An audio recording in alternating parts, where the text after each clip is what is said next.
Hey everybody, this is Jim at sp500chart.com. It is November 14th, 2012. It's actually a little bit earlier than I thought I'd be able to get to this video. It's about 7:20 here on the East Coast. Before we look at the S&P and what it did today, something I really wasn't expecting, but we'll get into it. But before we do so, I need to remind you that the website and this video are for educational purposes only, and nothing stated at the site or in the video is intended to be used as investment advice. I can draw lines on charts, but you have to draw your own conclusions from your own research, and you need to make investment decisions that are suitable for your personal financial situation. Hey, don't invest money you can't afford to take a hit on. And even though that's sage advice, I am not a licensed financial professional. Not that a licensed financial professional would discourage you from taking a hit. Frankly, I don't know. I've known some pretty bad ones that have really screwed up some friends of mine. But I just need to be honest with you and let you know that I'm not one of them. I'm just a guy who draws lines on charts. Well, we were looking at the S&P as being potentially in a channel as defined by these two little yellow lines right here. And today the market decided to thumb its nose at my analysis and say, hey, we're going to blow right on down through this descending line. We're just going to wallop that thing, and we're going to do so when, well, never mind, I'll leave politics out of it. But, God, let me just say this. Lord, I wish we had some grown-ups in Washington. And I'm not pointing at any particular party. We need some grown-ups. So if you're a U.S. citizen and you voted for an adolescent, you're partly to blame. Vote for grown-ups next time. Okay? Guys, this country is in rough shape. And it's not going to get better with this kind of nonsense going on.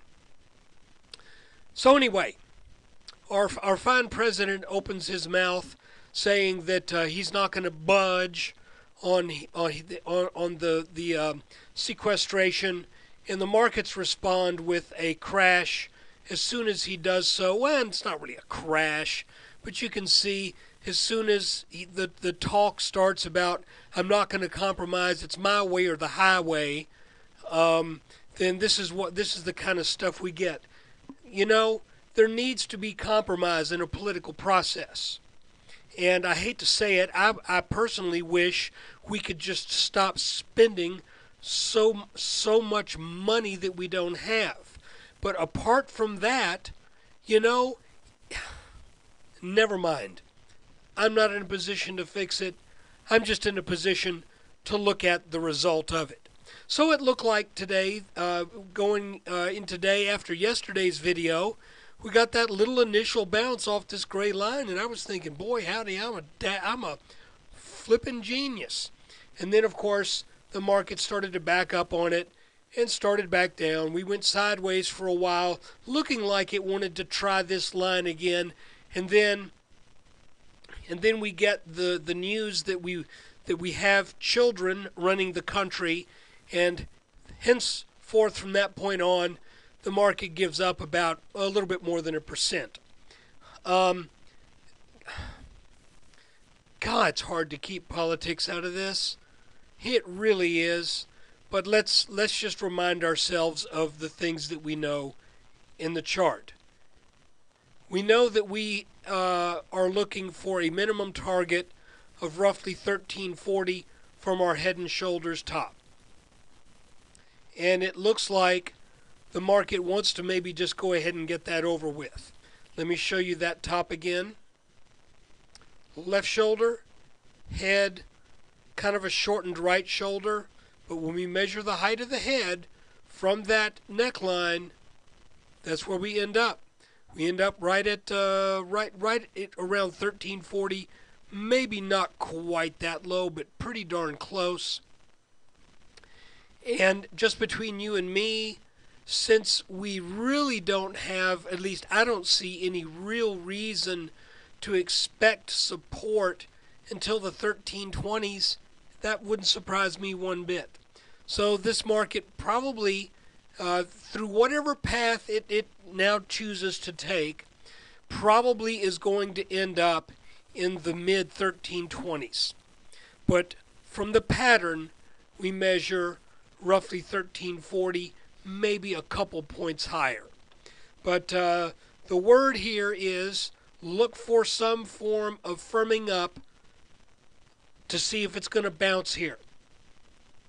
Because with the kind of shenanigans we're up against, with the kind of world unrest, and plus the inherent weakness that looks like is starting to show up more and more in the chart, let's put it this way, when stocks are in a technically weak position, world news, national news can kick them around pretty badly. That's what happened in 2008. You know, the market had already topped in 2007. I don't remember exactly where the breakdown was from that head and shoulders top, but the market had already made top in 2007. We started encountering bad news in 2008, and you can see just what bad news did to an already broken market. So we're not quite at that serious a juncture at this point in time, but I think that there is all kinds of potential for bad news on the world scene. You know, the Middle East has fallen apart. The U.S. can't get its budget act together to save its life. We have a Congress that is deadlocked with Democrats on one side and Republicans on the other.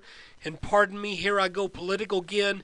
We have a self-appointed king who does not want to listen to any branch of government other than the executive branch. And folks, that's not how you get it done.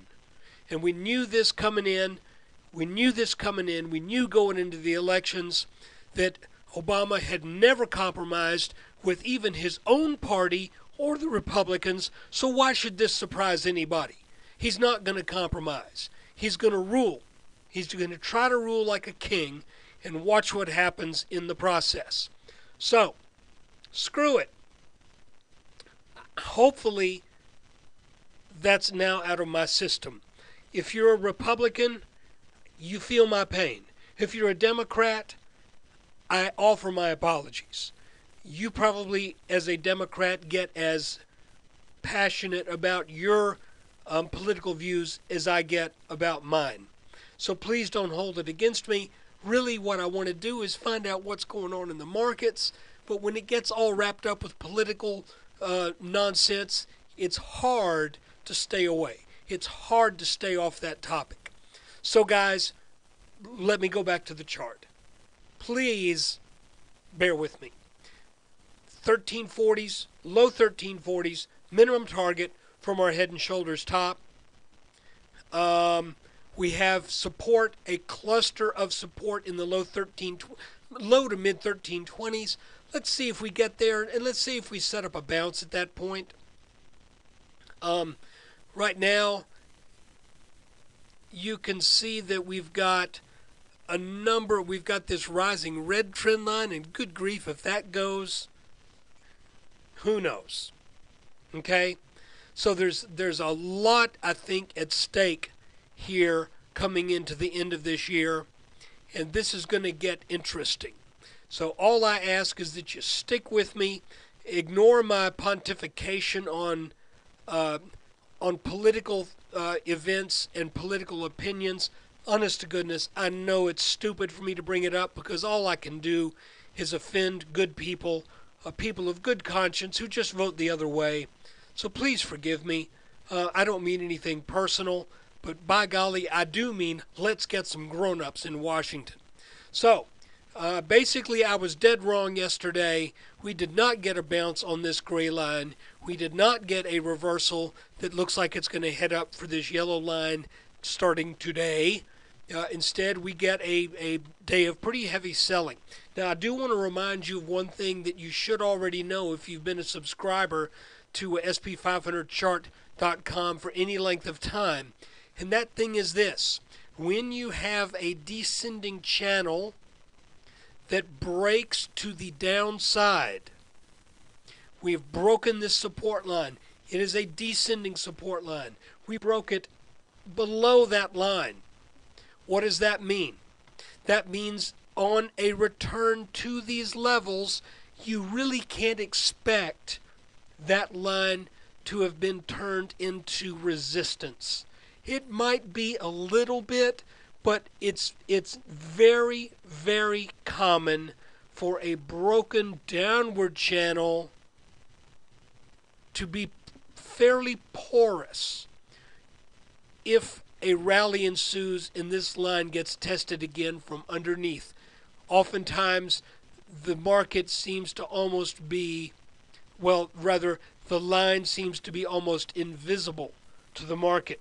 The same thing is true when you have a rising channel and you break the top of that. You know, Apple did that some months back. And I was saying, looks to me like it's a blow-off top in Apple. Heck, let's look at it. You know, let me just to kind of make the point. Apple actually did that twice. It was in this ascending channel right here. Blew out over the top of it. Came back down. Bounced on a fairly long time support line. Blew back over the top of that. And is now starting to test the lows that were in place back earlier in the year. As Apple is now in the mid 530s. And look, we got this line right here. So, hey, if you're an Apple investor, this is free, no charge. Watch this line. If you're thinking about being an Apple investor, if this line breaks, probably going to get a bounce on this green line. Anyway, let's go back to the S&P. Oh, just to make the point, here's that line I was talking about. Got over the top of it, came right back down. Got over the top of it, came right back down. So this rising line is not acting as support. And conversely, let's go back and look at the S&P.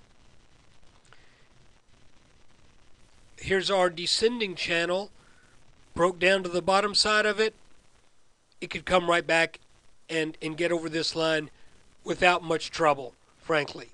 So if it does, you know, if it were to come up and get back above this line and test this neckline right here, that would be the only way I would think about shorting, even a short-term short position. But that's me personally. I wouldn't do it here because this is not the kind of a break that I think produces a real tradable event, because this could very easily get back over the top of this line. So guys, here we have it. We're looking at this head and shoulders top that I thought I was almost speaking out of turn when I started to talk about this before this right shoulder really made its mark. But now that it's broken, we've got to stick with what the book says. And that book says low 1340s, 1340-ish. But I would even add to that a little extra downside as probably coming down now into the mid 1320s. So please, once again, I offer my apologies if I offended anybody with my political views. But can we all agree that it's never a good thing when a family or a country spends 40% more in any given year than what they bring in? That's not good. It's not good for you. It's not good for a country. Thanks for watching. Take care.